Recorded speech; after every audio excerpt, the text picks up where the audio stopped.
Welcome to our Lead Strong Leadership video series where we work to help improve the influence and impact of all leaders in any environment. Thank you for joining me today.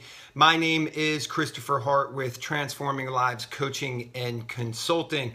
And so if you're joining us for the first time, what I'd like to explain to you guys, this leadership video series is designed to be able to help leaders massively increase their influence and impact on themselves, those that they lead, as well as the world in itself, okay? So what I want you guys to take from these video series is that the information that you obtain and you hear from these series is information that you can apply in both your personal life and those you lead, as well as your professional life in businesses, organizations, churches, etc. So let's jump into it. So today's video is about two things that every leader can do, take action on, in order to raise their leadership lid. So a couple things let's define first. Let's define what leadership lid is.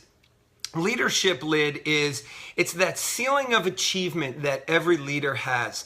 John Maxwell says in one of his leadership books, he says the lid of the leader will determine the achievement of the organization. Okay, so those that follow you, whatever your leadership lid is, the organization will be able to achieve one level below that. Now, what we understand about leadership lids is basically a leader's capacity, their capacity to be able to influence, inspire, empower, and impact themselves as well as others that are following them. And so when we understand that, what we understand about the leadership lid or leadership capacity is leadership's a skill. It's not an inherent element. It's not part of your DNA. And what I mean by that is there's people out there that'll say, oh, that person's a natural born leader. No such thing. Okay. You're not born with leadership. You possess a certain personality that lends to a higher ability or a higher capacity to be a leader, whether you're driven, you're assertive, you're results oriented, you're highly interpersonal, influential, you have an natural influential personality. So there's some personality traits that lend to being a more effective leader naturally, but understand leadership's a skill.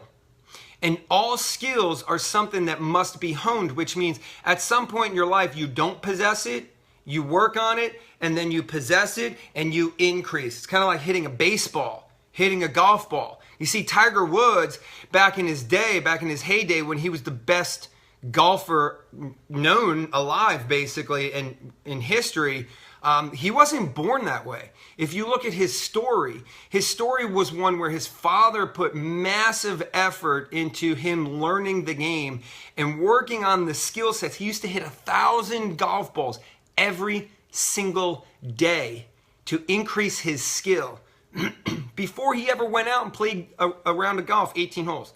Like, that's commitment. 1,000 golf balls before he went and played 18 holes of golf. Most people barely play 18 holes of golf because they get exhausted or they don't have the time. Imagine hitting 1,000 golf balls before you even go play 18 holes, and then wake up again and do it tomorrow, and again, and again, and again.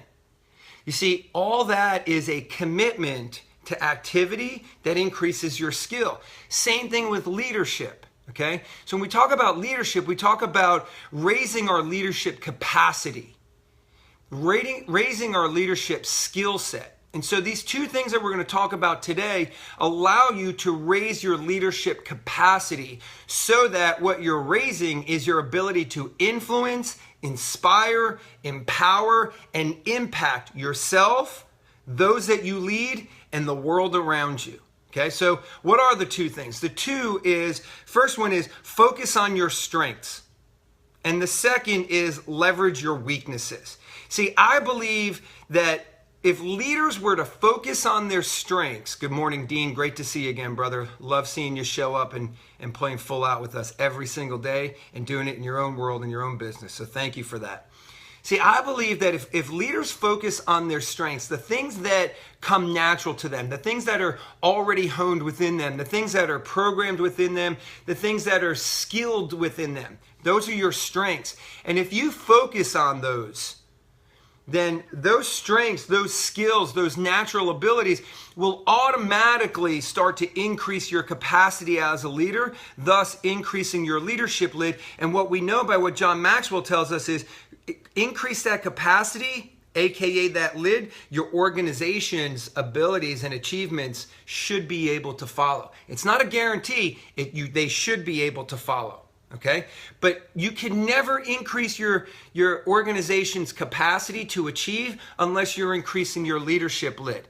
Now, some people have said, Dean, you're welcome. It's my pleasure to be able to share my wisdom and passion to inspire and elevate others. Thank you for that. And thank you for showing up again. See, what some people tend to believe is that, well, you know what? I don't necessarily need to raise my leadership lid. What if I just go get people that are better than me, right? Like there's environments that speak, go out and get people that are better than you. And that's great. If you have that ability to influence someone to come join your organization and they're better than you, I believe people should always be better than us. Don't get me wrong. But you have to be creating a higher ceiling of achievement for yourself as a leader, because if your leadership lid's here and their capacity's here, eventually they're going to be looking down on you going, why am I following this guy? Right? So yeah, we get people that are better than us, and that'll speak to the second element of what leaders can do to raise their leadership lid, but you have to be raising your own. You have to be working in your strength zone and increasing your strength, increasing your capacity within your strengths that will massively increase your capacity to operate as a leader, aka increase your leadership lid. Now, some people say, well, Chris, why not spend time focusing on my weaknesses? Like if my strength is here, my weaknesses is down here, and I can increase my strength or transition my strength from, transition my weakness from a weakness to a strength, like wouldn't that increase? In theory, maybe. But what we understand about our weaknesses is they tend to be part of our personalities or skills that are unhoned. Now, here's what I will tell you. There's a caveat to this. If an element of your weakness, something that's not honed or natural to you, if that's a critical part of leadership, then yes, you must work on it. But the theory here is that if we have these specific weaknesses and skills, if we double down on those, it's massively increasing our capacity and our leadership lid. Whereby the things that are not natural to us, if they're not major areas that affect our ability to influence, impact, inspire, empower, etc., then we're slowly moving through the ability to raise our lid. So we want to focus on our strengths that will massively increase our leadership capacity and raise our lid.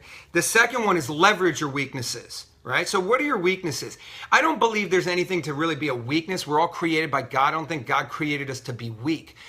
But I believe every individual possesses a personality, possesses programming where we have some very key strengths that are inherent to us from our personality, and some things that are just on the opposite end of the spectrum, right? If you understand DISC, D-I-S-C, where it measures personality, someone who's a high D, highly dominant, assertive, result-driven, really intense, is different than someone who's highly detail-oriented.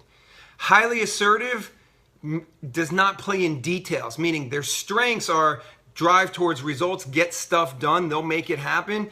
And this person on the C scale typically does not possess that, but they possess the highly detailed orientation.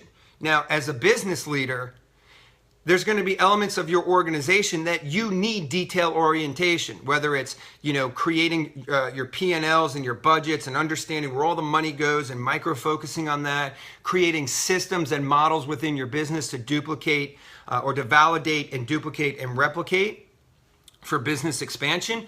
That high C, their strength, which is most likely your weakness, when you leverage that weakness out to go get someone whose natural capability is that's how you're massively increasing your capacity of your leadership and your organization simultaneously. So when we understand that if I'm a high D, which I am, I'm not very detail oriented. right? Like details kind of stress me out. I can do them, but I can only play in that arena but for so long. Whereas someone who's highly detail oriented, they can play in that arena all day long. And if I try and work on that skill, all it's going to do is just increase my leadership lid, just short, small little increments. Where if I just go and leverage that out, and that's their natural ability, they're skilled at it, they're honed at it, and that's their energy zone, I just now went whoop. Rather than, because if I'm putting massive energy to hone that weakness, I'm taking away from my strengths in order to put energy here. But if I just translate that energy into leverage, and rather than try and go like this, which is going to do short little increment raises of my leadership capacity, if I just go and leverage it, then boom, I raise my leadership lid and my organization's capacity simultaneously. Okay, so to circle back around, what I want you to understand about these two things that every leader can do to increase their leadership lid, the first one is focus on your strengths. The second one is leverage your weaknesses. Leverage the areas of importance within your leadership journey and or your organization, charitable organization, church, or family, whereby you're massively increasing the capacity to achieve quickly. Okay? Now, yes, you can work on your weaknesses. You can be that person. You're not wrong. All I'm telling you is the amount of time it's going to take to push that leadership lid and that capacity to achieve to a higher level is going to take much longer than the leader who recognizes that, hey, this is not my natural zone. This is not my natural energy zone. This is not where I do my best work. This is my quote unquote weakness. I'm going to leverage it out. Go find someone who does that at a high level like I do the areas that I'm strong at, and then boom, we've quickly and massively increased the capacity of our leadership, our effectiveness, our capability to be efficient, our capability to inspire, empower, and impact, whether it's the bottom line, the results, the achievement, the influence, whatever. You can massively increase that which you're able to accomplish through leverage as opposed to focusing on increasing your weak zones. So hopefully this brought some value to your business and your life. The question I have for you today is leaders that are out there that are watching this either live or on replay, I'd love to hear what your ahas and your takeaways are. But the question I have for you is, what are your top 3 strengths as a leader? As someone who's leading yourself, someone who's leading others, and someone who's leading a business, an organization, or a department, what are your top 3 strength zones that you could put more energy to, that by doing so is going to massively increase your capacity to influence and impact the world? And what are the 1 to 2 areas of weakness that if you leveraged out right away, you can get more done in a shorter period of time? I'd love to hear them in the comments. If you're watching this live, post down in the comments. If you're watching this on Facebook replay, feel free to continue to hit the like, heart button, the button, whatever. And if you're watching this on our YouTube channel, please feel free to like the video and subscribe to our YouTube channel. That way you get notified whenever we post a new video, which our intention is to post one every day. And so if you're watching this on Facebook, if you're a Facebooker, go and click on that little bell that notifies you when we go live. That way you can continue to walk the journey with us. And so thank you for joining me today. I hope that this brought value to yourself, your business, as well as your life in the areas to impact and influence those around you as well as yourself. Remember one thing, God loves you, so do I. Lead strong. Have an amazing rest of your day. Thanks for joining me.